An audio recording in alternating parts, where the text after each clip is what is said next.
Hello everybody, Samurai Curl here, giving you another overview of ArcheAge patch 6.5 for Garden of the Gods. This should be coming out here in June. It will come with a new fresh start server for ArcheAge Unchained, and it is a paid DLC, so you cannot access the actual garden zone without the paid DLC. So we're going to go over the first slide here. This is kind of a breakdown of what they've added. They've added a lot more, but in this video I'm only covering these items just because there's a lot to go over. I am going to make a part 2. So in this video I'm going to cover the new equipment, Hiram Tier 5, Tier 3 ERENOR, and the Tier 2 ERENOR cloaks. So they also added equipment specialization to this new gear. They've changed the castles and territory. They've changed some of the daily quests and added new advanced buildings for the castles. New ancestral skills. A lot of those look pretty cool. And the new daily quest system for Garden of the Gods, and they actually switched a couple of the new dailies to weeklies. So, moving on. This is the new map for the garden. Sorry, this is in Korean. I did not have a translated map. Right as the day before making this video, they actually had released the patch notes. So I'll actually have the actual official patch notes from Gamigo and XL in the description if you want to grab those. So, the new garden map has a conflict zone period, and then a war, and the peace period. It does flip pretty much every 2 hours from war to peace to conflict. From what I understand, the new bosses like ANTHALON and all that only spawn during war, so they're going to be contested pretty heavily. So, garden camp. So there's 4 main camps here. And these are the teleport scrolls you can actually buy within the garden to teleport to each camp. This is what the new Hiram gear looks like. Kind of cool. I like the black and red theme. Not bad, not bad. That looks pretty cool, actually. So, Hiram Tier 4 scrolls. So you can get these in the garden. They have a 10% chance of going up. And again, with most awakening, if you do awaken something that's plus 20 or more, there's a chance that it can lose some of its temper. This is kind of like all the other tier scrolls, but you'll have to farm those within the garden. And then the Sublime gear is for Hiram, and the Glorious Awakening is for the Tier 3. Let's see. 550 Glorious Awakening scrolls. Oh, so this is the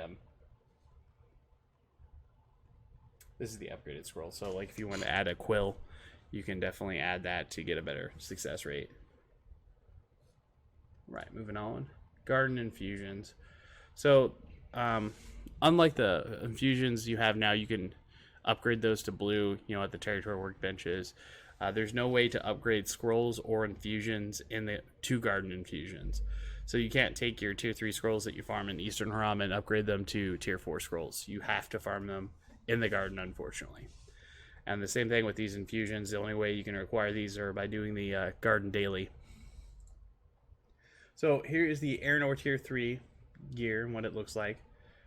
Pretty cool. It's kind of expanded look off the old ERENOR gear.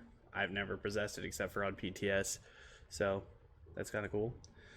These are the new awakening scrolls for your ERENOR gear. They are crafted, and they do require certain mats from the garden to craft these. So moving on to the cloaks.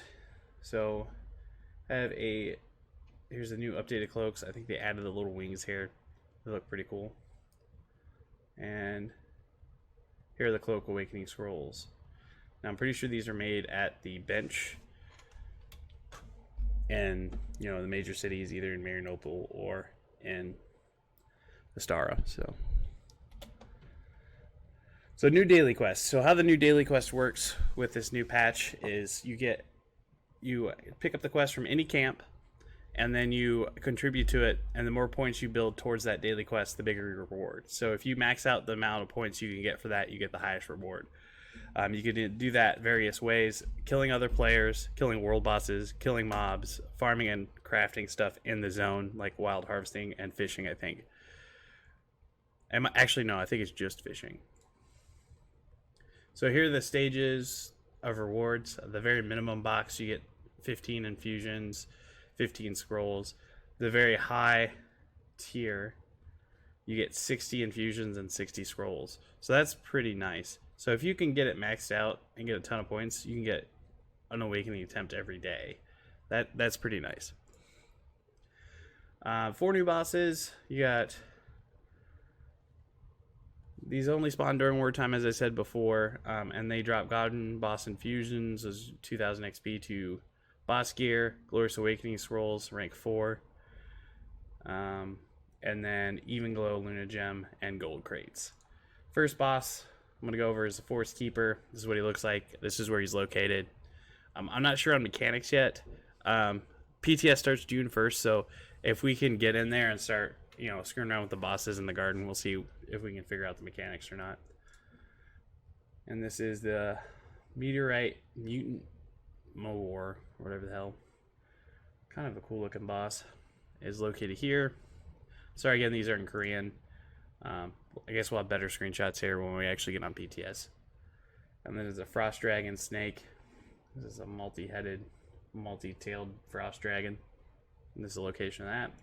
And then ANTHALON'S Shadow, which is they're pretty much located in each kind of 4 squares of the garden.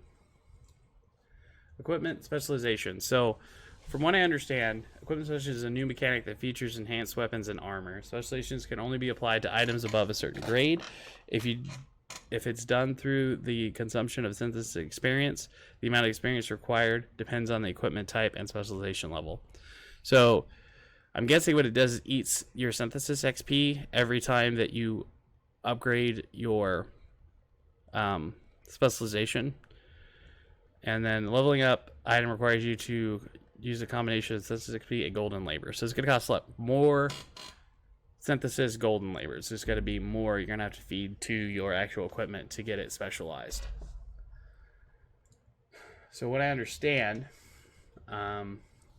so you can increase the slashing damage percentage, crushing, piercing, destruction, and mystical on certain weapons so they hit certain armor types more effectively. And then on certain pieces of armor, you get more resistance to those weapon types. So this will really help you out in PvP. I'm guessing if you're cloth, you really want to max out probably your piercing damage and your slashing damage, which you can only go to 4. Mystical only goes to 4 as well. And I think mystical is most like magical damage. So that's kind of a brief overview. I will have the patch notes out. You can read those. Again, those are going to be in the link in the description if you can read it over and kind of figure it out. I'm guessing this is going to be something we'll kind of figure out as we go. But it's pretty straightforward. The weapons already had, types of damage. They only excuse me, they always did better against certain types of armor. So, of course, like bows did really good against cloth. Slashing is usually pretty good against leather, and the crushing is really good against plate. So, it's nothing new. You just can now make your weapons and armor either more effective against or more defensive against that type of damage. So, this is the weapon and armor when you can start doing your specialization. So it looks like Sublime Hiram and Liberated ERENOR Tier 3. In any grade of gear at Eternal can get specialization, and then a couple can do it at Mythic level. So your Sublime Hiram can do it at Mythic, and so can a lot of your Dragon and Dungeon gear. Cool. So, territory changes. They did change a lot with the territories. They've added Advanced Territory Farmhouse, and Advanced Territory Workshop, and the Advanced Territory... Outpost. So, the Outpost is going to change that 100 kill quest to 50. So, it's going to reduce the amount of mobs you need to kill.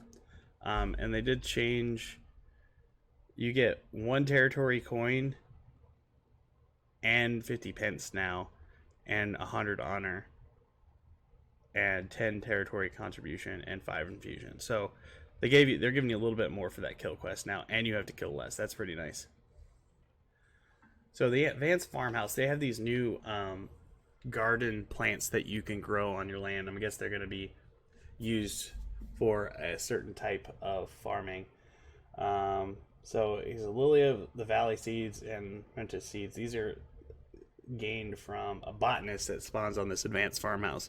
She'll still have the resource turned in, I think, but you will that changed a little bit as well. So moving on, see advanced territory workshop. So when you upgrade the workshop, it currently function will remain. After successfully building the advanced workshop, an advanced workbench will appear. This workbench is used to craft and awaken scrolls for liberated ERENOR. So this is actually where you make your ERENOR scrolls for ERENOR gear, is at the territory workbench. After a minimum of 48 hours, the supervisor requests resources. Heroes have to accept this request within an hour. If they fail to accept, they will be asked again in an hour. So when a hero activates the resource request, the territory box will be activated. A daily quest will appear, which rewards the player for turning in wanted resources. The reward for daily quests are territory penance and territory contribution. So, amount of territory income, if you deposit 10, 20, 30, it doesn't really matter. Oops, I'm sorry about that.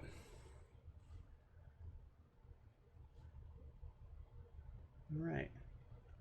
And then I guess that's what changes. There's no longer going to be that farm quest where you turn in a log, I don't think. I think that might be going away, but don't quote me on that.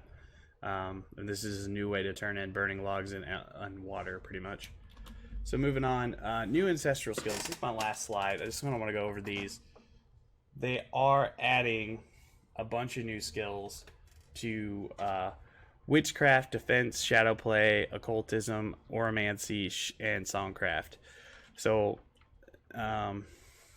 Invenerate is getting a gale. Earthing Grip's getting a flame. Shield Slime's getting Earth rank 1. Boastful Roar, Stalker's Mark. A lot of different skills, but I'll have this in the patch notes below. You want to review these. There's more details. I just kind of have the names of each skills they're adding and what level on this, but if you want to read in more detail what each of these new skills do, I'll have those in the patch notes. So I just kind of wanted to go over this stuff because I'm going to be playing pretty much until something else comes out. This game has always been fun. Some servers are still active, some servers are dead. If you want to go to fresh start, that's fine. I don't think personally myself I'm going to be on first start unless a group of my friends goes, then I might play with them. But if I do, I'm not leaving, like completely quitting regular Unchained. So I can't tell you. Most of my experience is every time I've done fresh starts, and I've done 2 of them, actually 3 of them. Every time I've done a fresh start, it's great for the first couple months, and then it's dead. It's literally dead after a couple months. So with my experience of doing a lot of fresh starts throughout this game, I hope it's different this time, but I'm going to stick with regular Unchained. And hopefully they do server transfers or mergers to fix population issues on the current servers. Because a lot of the servers that were added like a day or 2 late are pretty much dead servers now. Tyrannos and Win are still busy. And yeah, I'm not sure about most of them, but from what I understand, Kalen's pretty dead. And it's just hard to tell. But the thing with ArcheAge, and something I kind of want to share, is that it kind of goes through stages. And the most fun people have and what they want the game to be all the time is the first couple months of server where everybody's out leveling, everybody's active, everybody's out in zones doing whatever, farming, fighting each other, just PvPing. So it's really exciting on the fresh starts, and I understand that. But the game gets to a point where most people are done with that, and they're doing their dailies and they're doing their farming. They're kind of set in a routine, so they're only like a couple hours a day where people are on and playing. And some people say that's a dead game, and I'm saying no, it's just that's where that server is at and the point of the ArcheAge, because that's kind of how things work. There's always this kind of slow period where the starting zones and most zones are busy unless people are doing farming or running packs or whatever. So, and with the trade system, a lot of people don't run packs anymore, unfortunately. But I would suggest checking it out. You have to buy the base game anyway, and they're giving you an extra character slot. So what I'd suggest, and other streamers have suggested this, is buy the base game now, make a character on whatever server. That way you can build up your labor to 5K on the new Fresh Start server if that's what you're doing. Because if you do that, you'll have that 5K labor ready to go as soon as you log in day one of the Fresh Start. Unfortunately, the labor charges do not transfer from server to server, so you cannot store labor charges on that tune and then move it over. But also give you kind of a feel for ArcheAge as it is now, because it has changed a lot in the last 2 and 3 years, because it's changed from like the regrading system to this new synthesis system, and it's completely different. I have videos on the new quest gear if you want to check that out. I'll leave that at my end panel so you guys can grab that. But that's pretty much everything in this bit. I will have a part 2 on this patch because there's a couple other things. I think in this one I've covered most of the important stuff, but we'll cover the rest of what's coming out in the patch in my next video. So I appreciate your time. You guys have a good one, and hopefully I see you in stream. Again, I do stream pretty much every day of the week since I'm furloughed, so come check it out. I'll be streaming PTS this week, and you guys have a good one.